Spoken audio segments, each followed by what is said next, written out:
Welcome to On the Road to Mobility with your host, Dave John.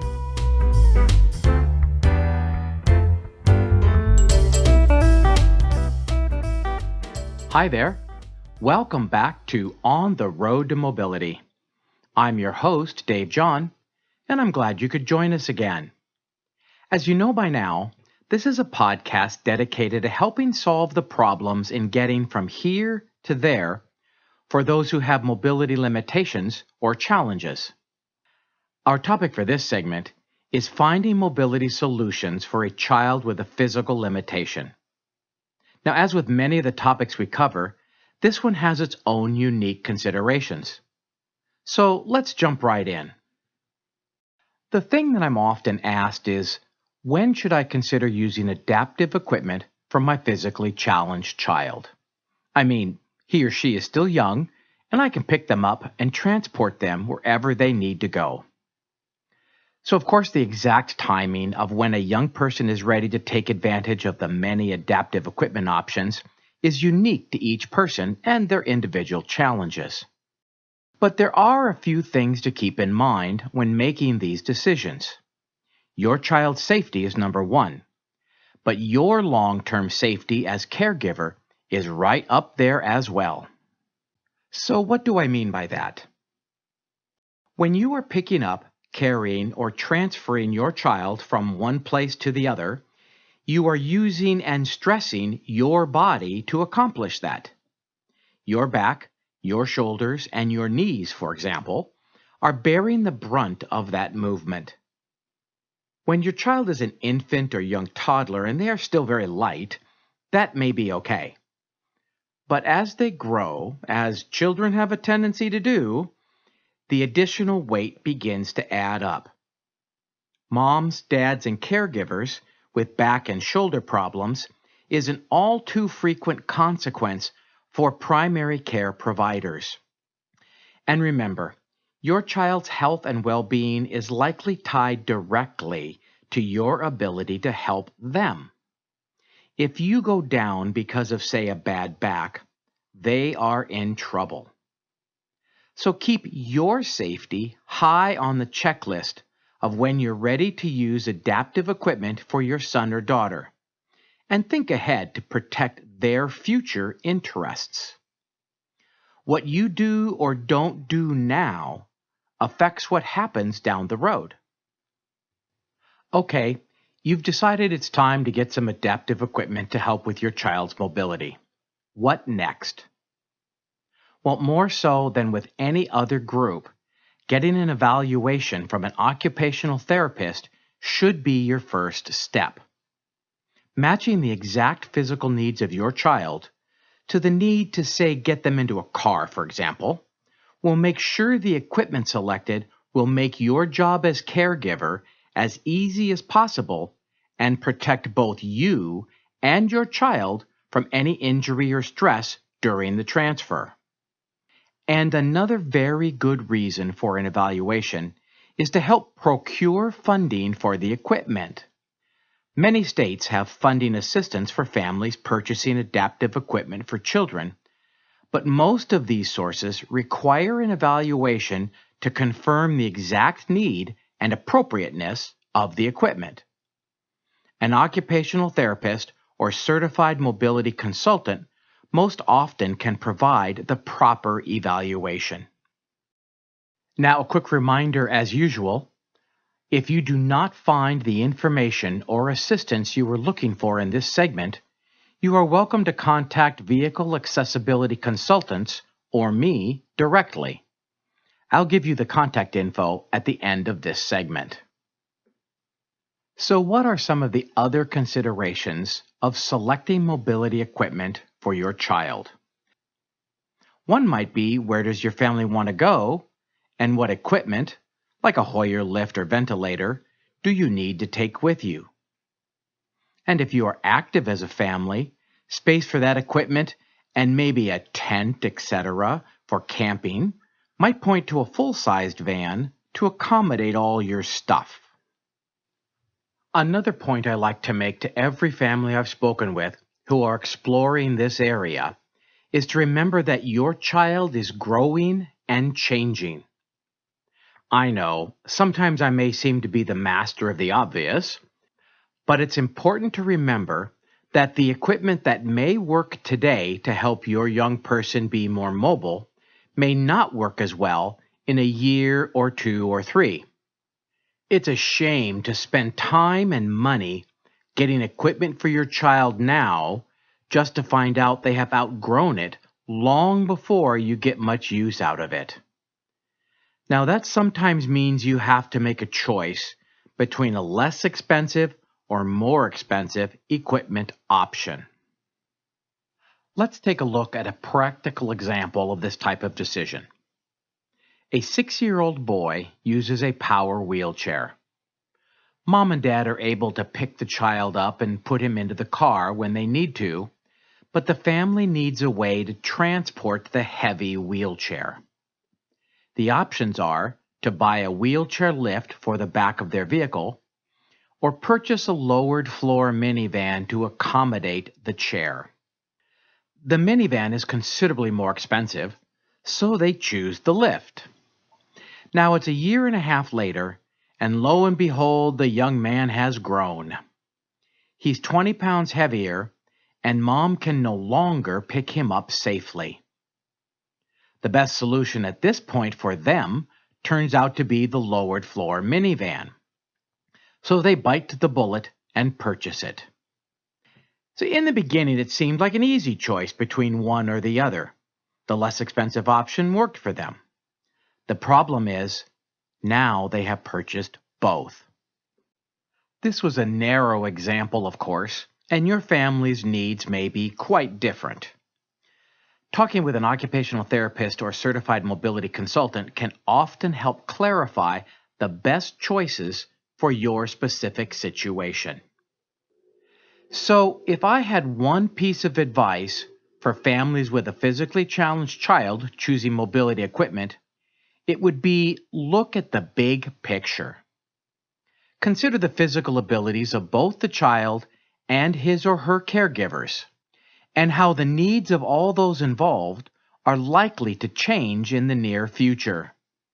A little time figuring that out now can prevent a pain in the neck and your pocketbook down the road. So here comes my favorite part again. Our guest for this segment is a good friend of my daughter's. My daughter, I am proud to say, has spent many years helping physically and cognitively challenged individuals navigate daily life. And her friend is Allie. Allie has a 20-year-old daughter, Christy, with Down syndrome. And I thought it would be appropriate to talk about the family dynamic of having a disabled child. And since Christy is now entering adulthood, Allie has an insight into the changing dynamics as a family grows up. Allie, welcome to the podcast. Dave, thank you for having me. I'm really happy to be here. And we're very happy to have you. So, Allie, your daughter Christy is 20. Can you tell us a little bit about her story? Well, I was given an indication that my baby, when I was pregnant, had Down syndrome.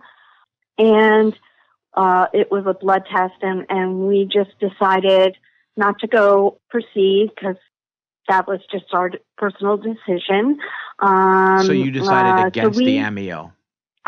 We decided against the amnio, just for no risk. And we ended up a little surprised at her birth.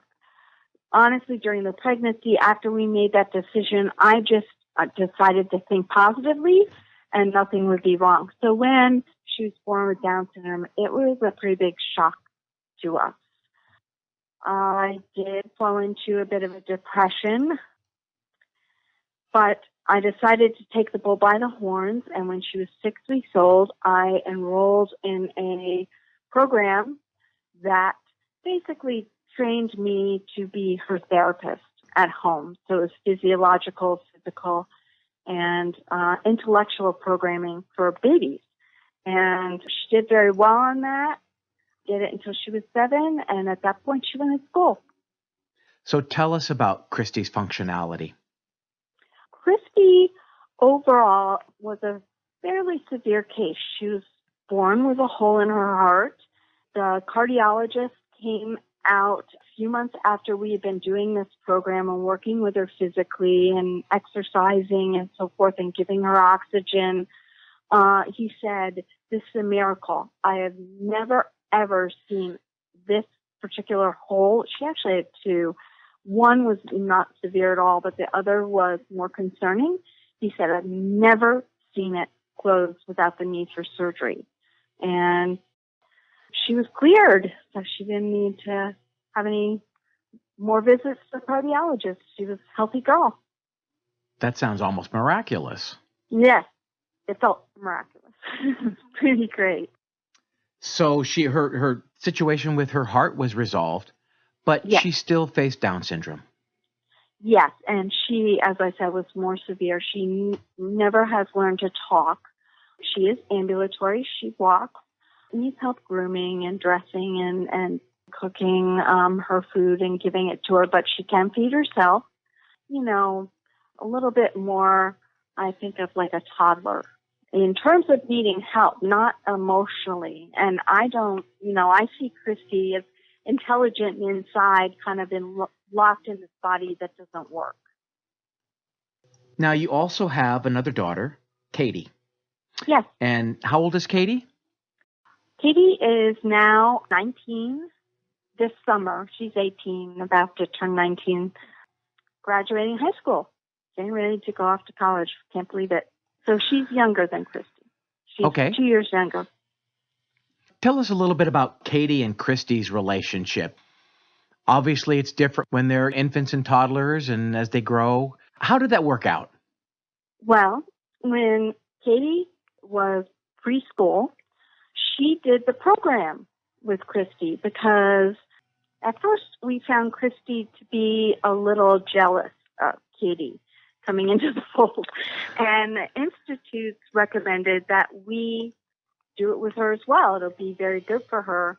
So Katie, boy, I mean, she thrived, and Christy and she bonded, and it was lovely. I have pictures of them running the sprints, holding hands, just little kids, like laughing, and we would clap when they reached the finish line, and, these kind of things. It was sweet. How do they get along? How did they and how do they? That's two different questions. Yes. Katie did reach a point of around 8 years old. Christy was maybe 9 or 10, and she began to be more aware of Christy's differences from the typical child. And so she wanted to exclude Christy from being able to play when she had a friend over, would, not let Christy in her room and so forth. And that was kind of heartbreaking, but it only lasted for a period of time. And now Katie couldn't be more loving to Christy. She just sees her as the gift we all do. How did having a disabled child affect your family dynamic overall? We've learned not to worry about what other people think so much. I mean, right at the start, my perceptions of an ideal family were obviously changed. And I have learned that there is no perfect family. There is no ideal. Everyone in your life is an opportunity to learn from. And she has more than taught us that. Sometimes we have a tendency to, unfortunately, to focus on, the negative aspects or the hurdles of working with our challenges, all of our challenges. But give me a couple of minutes and tell me some of the ways that Christy reminds you we are all great. Oh, her patience. She is very patient. She is not an insistent child. She is not prone to tantrums ever. As I said, when she's ill, very patient. So she's taught us to be more patient, taught us to be more compassionate as people. I never forgot this. I went to a resort one time, and it was kind of an interesting situation. I took Christy to the bathroom at the pool, and a woman was in the stall, and she didn't even come out of her stall. She was like, "Are you the mother of that beautiful Down syndrome girl?" And I said, yes, I am. And she said, "I just have to tell you, I can see energy. And your daughter walked into the pool area and was like a star. She shone so bright." And she goes, "I don't know if you subscribe to that or believe in any of this, but I have to tell you, you have a very advanced soul." And I said, "I absolutely believe in that, and I really appreciate you sharing that with me." So that's kind of how I see it. I think a lot of these kids, not maybe all of them, but a lot of these kids came here because they didn't really need to learn lessons as much as they came to serve. I have one more question for you, Allie. Can you share with us one piece of advice that you think might help other people, other families who have a disabled child and might need a little help in dealing with it?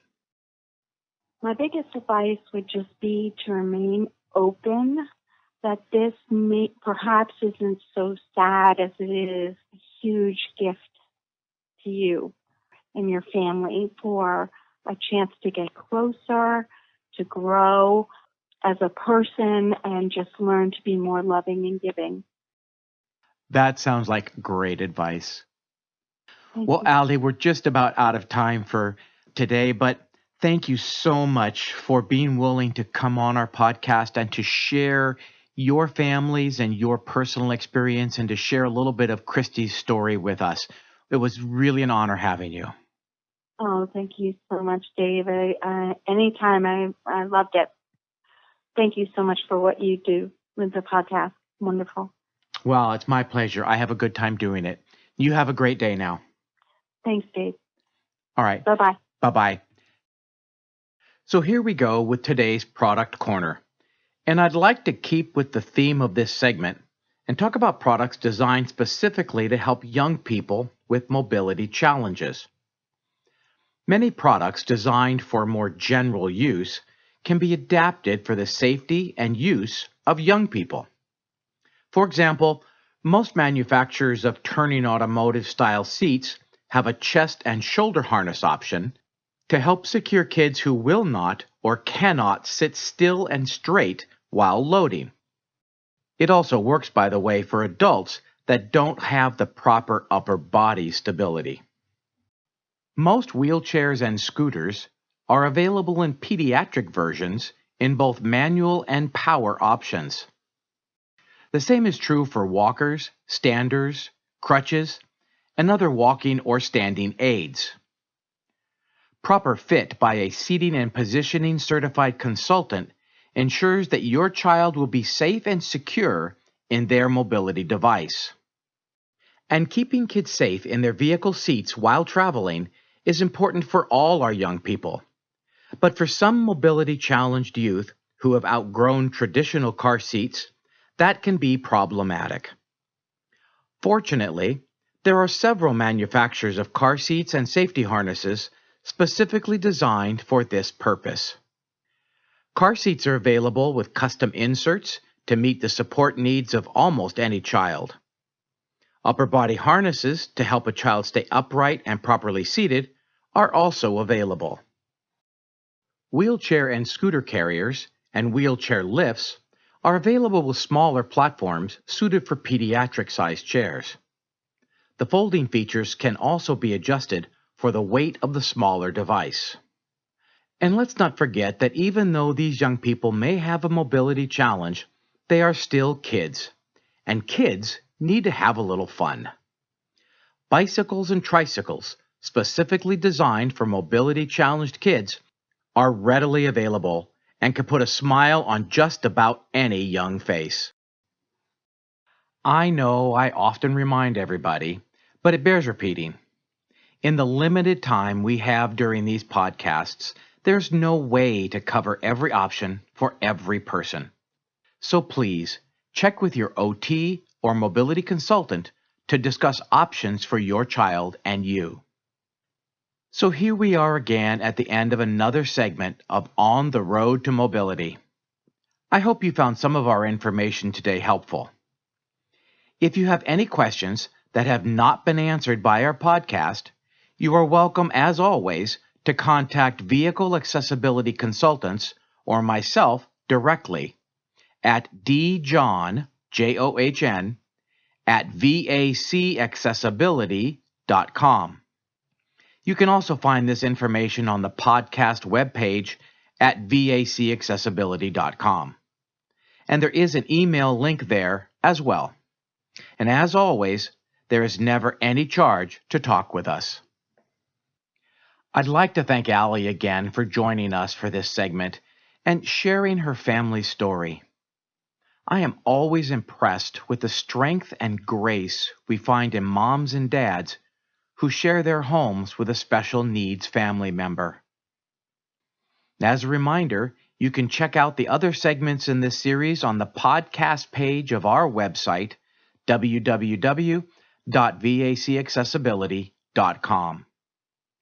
And FYI, if you have any suggestions for subjects for future segments of this podcast, drop us a line via email. We'll do our best to get it covered. Thanks for stopping by, and I hope we can catch up again real soon. Have a great day. We hope you enjoyed this segment of On the Road to Mobility with your host, Dave John.